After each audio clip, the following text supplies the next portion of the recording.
Hello guys! Let's try this one. They call it 10 yen coin. Here at Jammy's Creek. Ayan o. Ayan yan sa baba. Jammy's Creek. Try din natin ito gabi. Atin na namin matry nga o.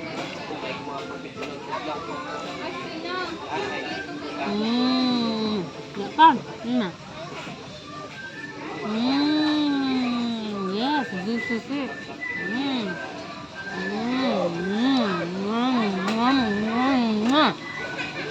Just this one, no? Look, this is Thai coconut. So, di mo na kailangan pumunta ng Thailand para lang uminom ng Thai coconut. And so yummy and delicious. Ito pa naman sana ang plano ko. Pupunta na ako ng Thailand para uminom lang ng buko juice. Thai buko juice. Mahal na to sa Thailand. So, since meron na dito sa Pinas, pili na lang kada.